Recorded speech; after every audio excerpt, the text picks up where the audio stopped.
こんにちは、ゆうたです。皆さんお久しぶりでございます。インテリアデコレーション by 記憶的散策ということで、この物件をね借りてから部屋が完成するまでの過程だったりこだわりを紹介するドキュメンタリーコンテンツということで、だいぶお待たせしましたね。すいません。時間がかかりすぎ案件でちょっとね完成しないんですよ全然。っていうのでちょっとだいぶ前回の動画から時間が経ってたんですけど、一旦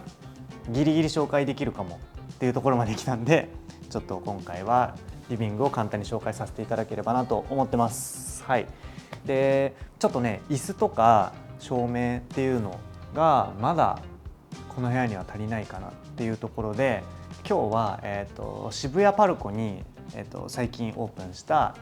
ミッドセンチュリーモダンさんにちょっとお伺いして家具を少し選んでこようかなと思います。でそこでねちょっと家具をいろいろ見させていただいて、部屋を一気にちょっとクオリティをリビング上げようかなと思ってますので、まずはパルコの方にちょっと今から行ってこようかなと思います。行きましょう。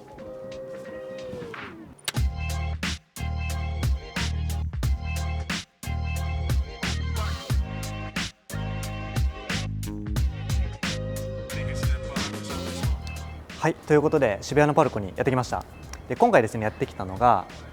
ミッドセンチュリーモダンさんでございます。で改めてねミッドセンチュリーモダンについてちょっと軽く紹介をさせていただくと、イームズ夫妻だったりジョージ・ネルソンなど、1940年から70年代に活躍した、インテリアの黄金期と言われているミッドセンチュリーですね。その時代に活躍したデザイナーが制作された、家具だったり小物っていうのを取り扱っているインテリアショップでございます。で中でもですねイームズのシェルチェアは国内でも屈指の品揃えということでやってみました。パルコの方はですね、11月にオープンをして、ちょっと見ていただいたら分かるかもしれませんが、雑貨だったり小物っていうのもこっちはちょっと少し多いようなショップということで、今回はちょっとねお部屋の、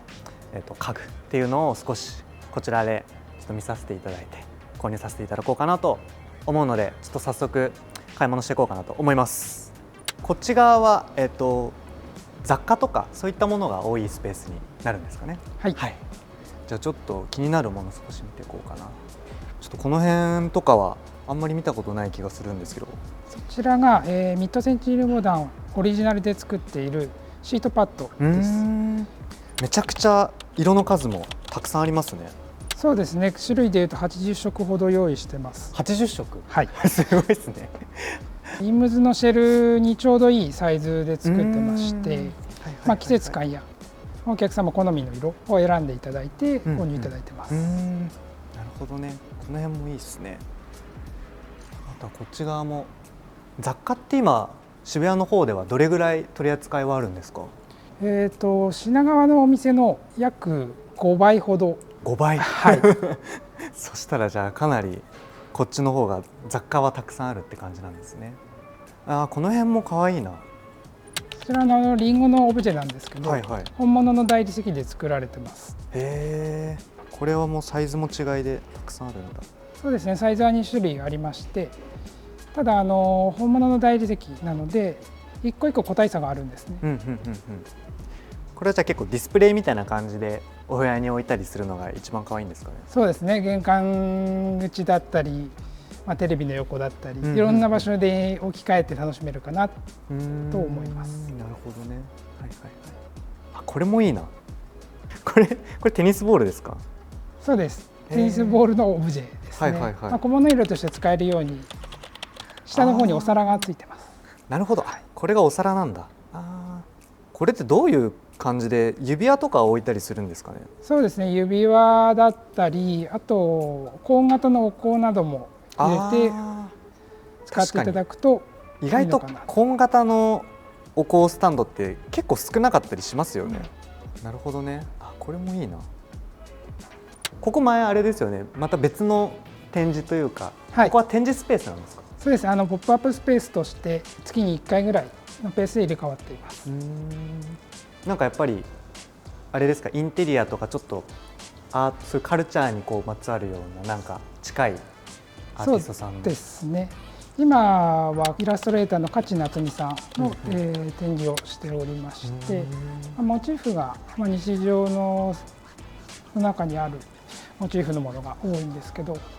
よく見ていただくとその組み合わせが独特で、いい感じの心地よい違和感といいますか、浮遊感がある作品が多いですね。こういう作品っていうのは実際に購入できたりってするんですか？はい、こちらで購入できますし、作品に加えて、ポスターやステッカー、カレンダーなども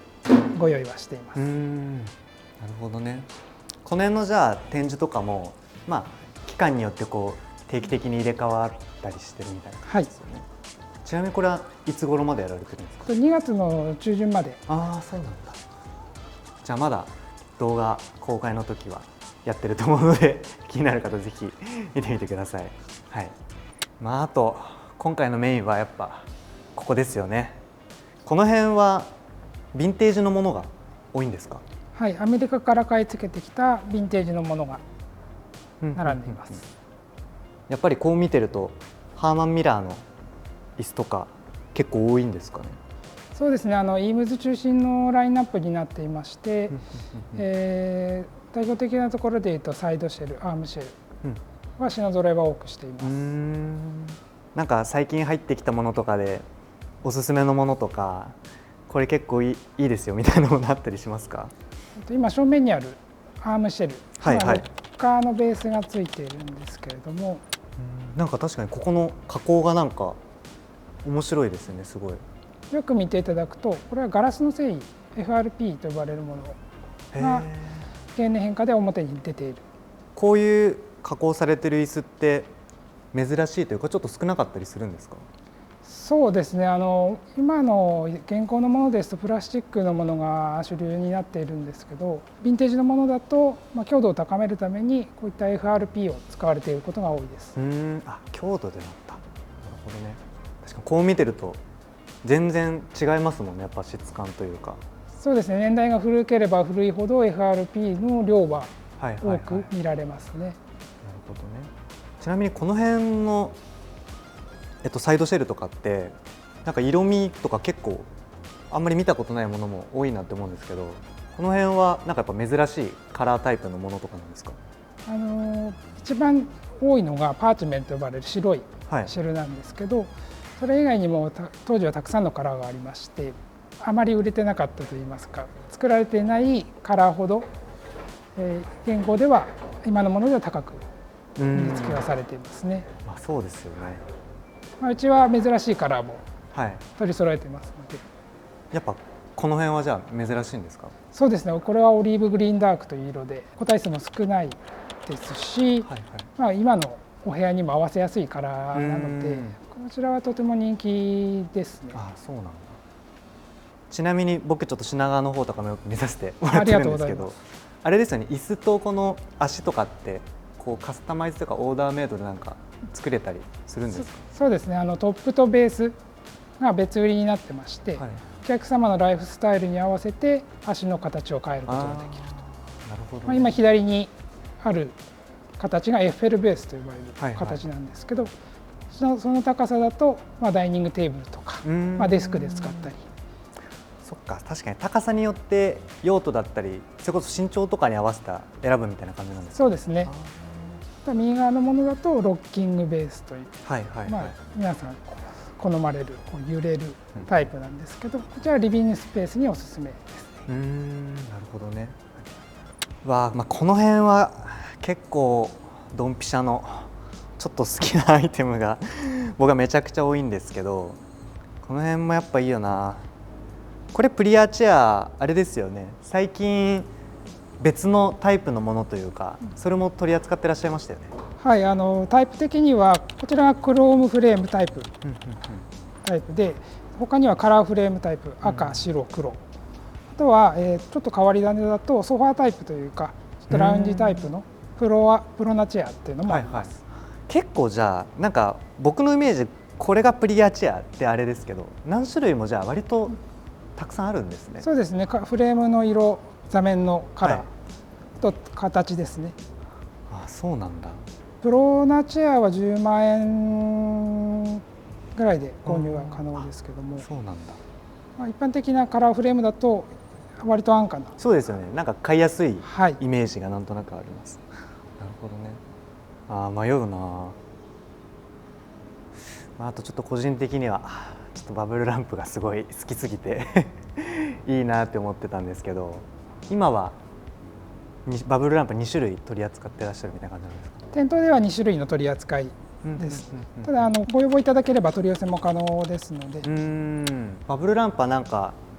形が結構いろんなものあるじゃないですか。やっぱ見え方とかって結構変わってきますよね。天井の高さとか物件とかによって。そうですね、細長いタイプでしたら、ダイニングの上とかちょっとしたスペースのところに椅子とテーブルと正面みたいな感じで使うのもおすすめですね。なるほどね。そうかそうか。あとこれそうだ、これ聞きたかったんだ。この辺またちょっとあれですよね。DCM とか LCM とかたくさん椅子がありますけど、この辺なんか色すごくないですか？これなんか加工というかどういった感じでされてる椅子なんですか？椅子自体は1950年代のヴィンテージの個体です。で、特徴的なこのカラーリングなんですけれども、これはペイントでなく染めです。染めてる椅子って珍しいですか？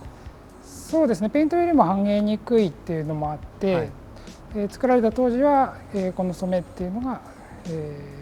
選ばれて採用されてます。ちょっと座ってみていいですか？はい。よいしょ、失礼します。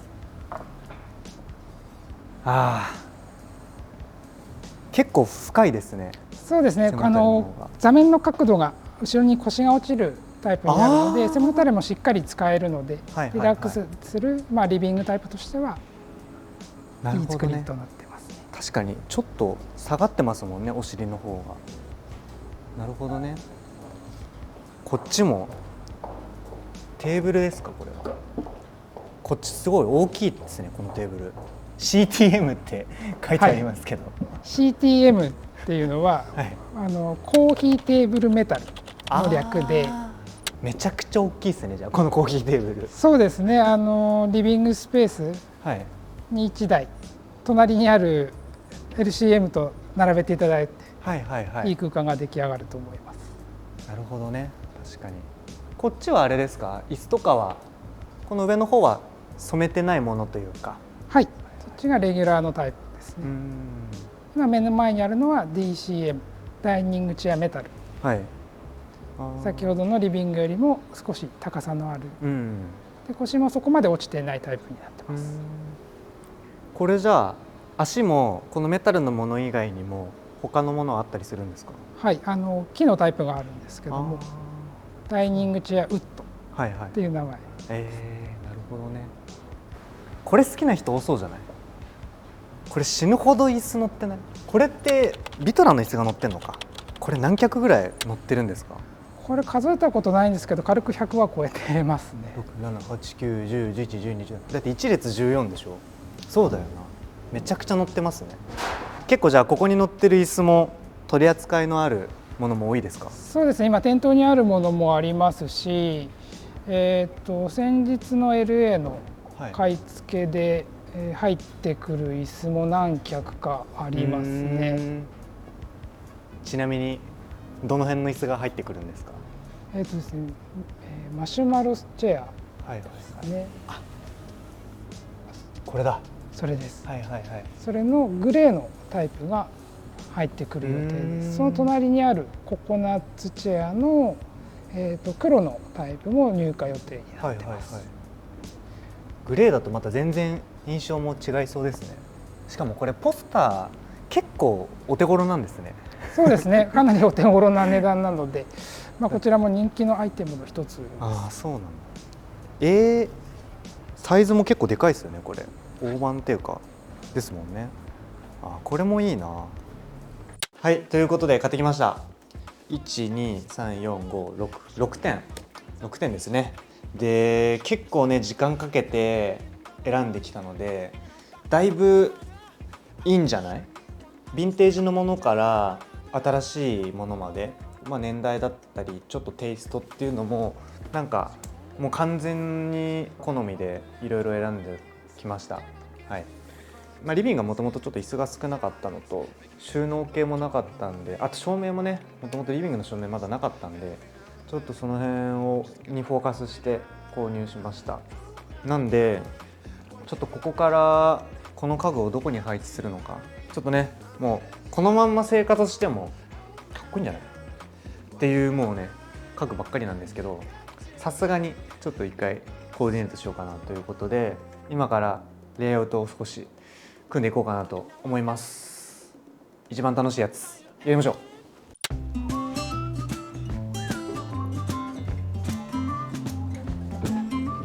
結構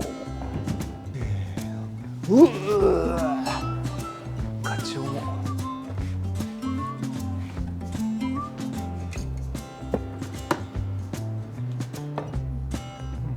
なんかめっちゃ広くない？なんか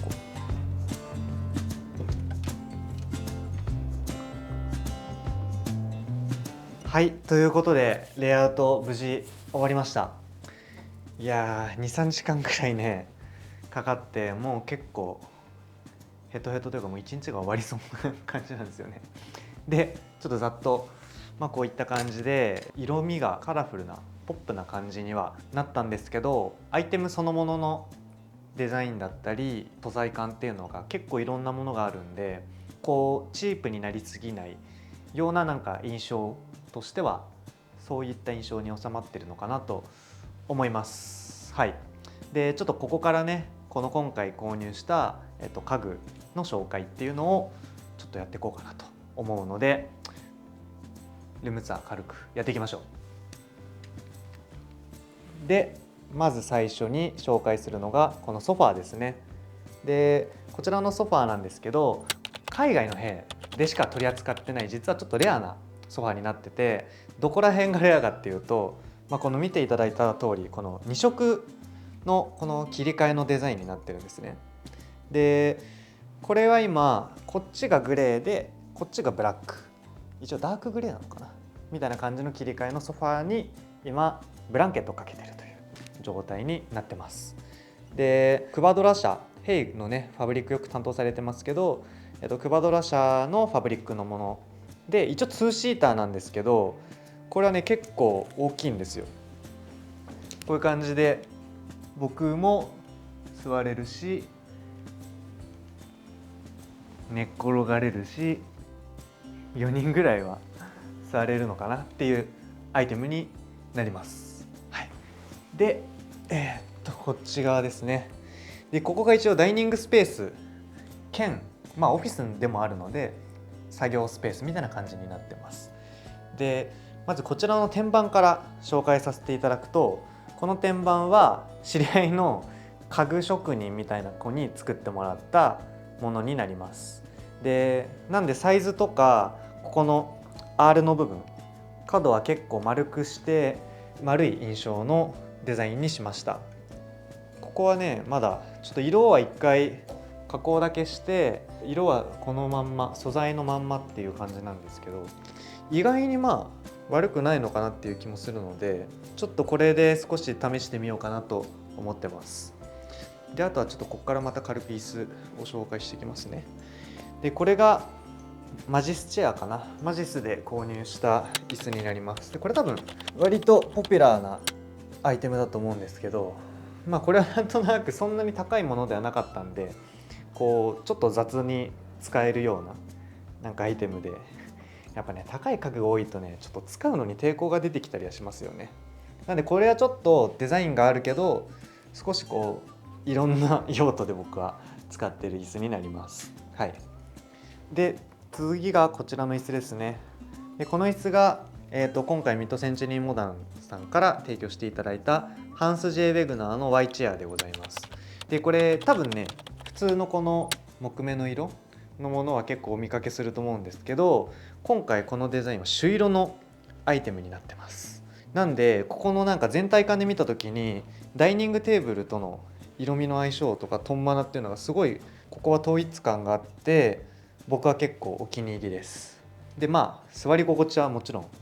すごくいいんですけど、欧米規格かなで確か作られてて、高さがちょっと30センチぐらい高いので、作業とかする時はちょっと高さがね僕は合わなかったんですけど、ご飯食べる時とか、もちろん座り心地とかすごくいいのでお気に入りでございます。はい、で続いて向かい側の方がこちらですね。はい、でこれが、前の動画でも軽く紹介したことあるかもしれないんですけど、クラッシュゲートから販売されているハーパーチェアという椅子になります。でこれはなんかデザインがちょっと可愛いなと思って購入しました。でこれね、前のオフィスでも使ってた椅子で、そこで見た時からいいデザインだなとは思ってたんで、調べたらまさかのクラッシュゲートでちょっとびっくりしたんですけど、これは割とお気に入りで使ってますね。あと座り心地がすごいんで作業は結構しやすいですね。はい、でしかも結構安かった記憶があります。でこのまんま一応じゃあこれに行きますか。こちらですね。でこれは皆さんご存知の通りジョージ・ネルソンのバブルランプでございます。でこれは M サイズのものかな。でも M サイズって言っても結構でかいんですよね。だって部屋全体で見てもこのサイズ感なんで、でかって正直思いました。でこれはなんか、最近イサム・ノグチとかね、そういう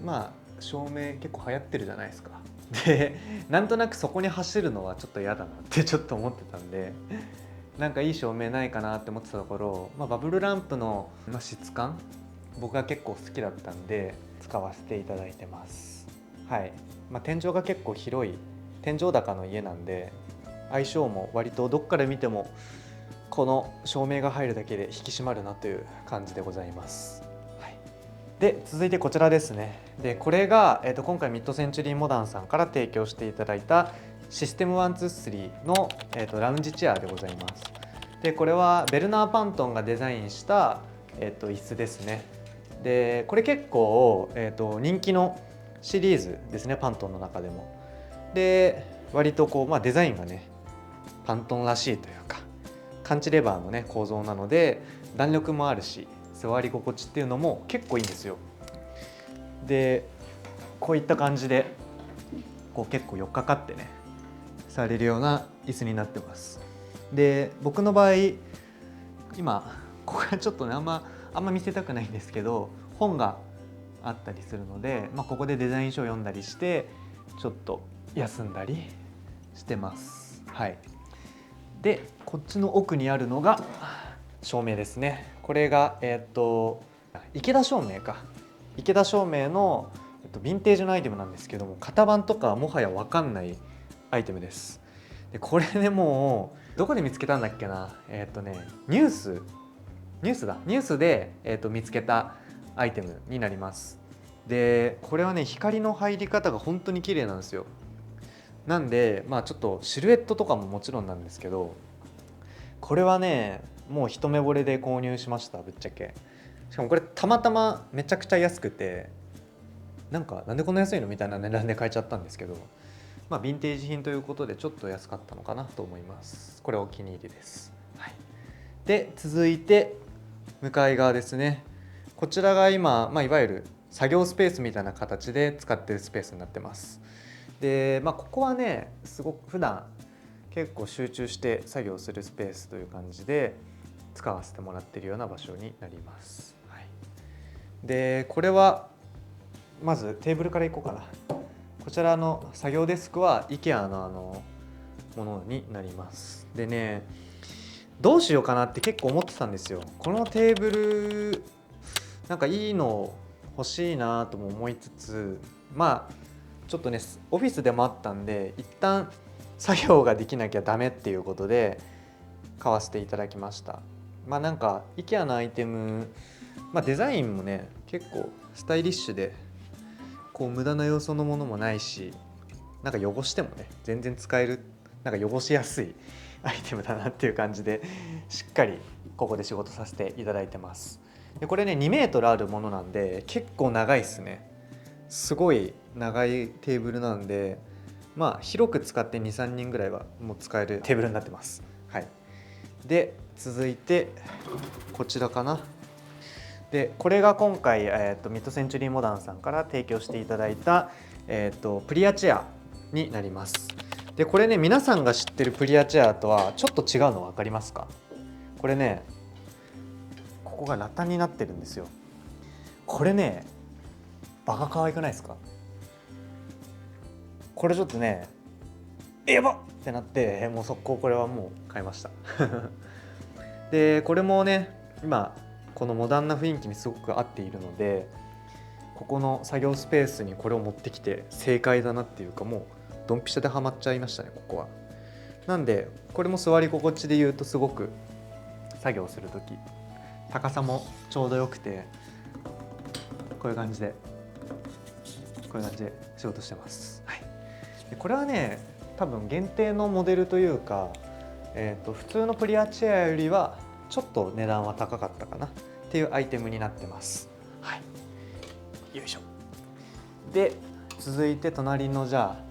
こちらのキャビネットの方に行こうかなと思うんですけど、このキャビネットは、今回ミッドセンチュリーモダンさんから提供していただいた、さっきのバブルランプのジョージ・ネルソンがデザインした、キャビネットにスチールキャビネットになります。でこれは結構ミッドセンチュリーをね、代表するデザイナーでもあるんですけど、ミッドセンチュリーらしさというか、この素材感と色味っていうのがすごく可愛いアイテムになってます。スチールの素材感がチープな雰囲気を消してモダンなね雰囲気を漂わせてくれてるというか、作業台は結構白っぽくて案外合わないかなと思ったんですけど、全然ミスマッチにならなかったんで、ここはすごい良かったなと思っております。はい、でこちら、これも今回ミッドセンチュリーモダンさんから提供していただいた、ノルの、ワイヤーチェアですね。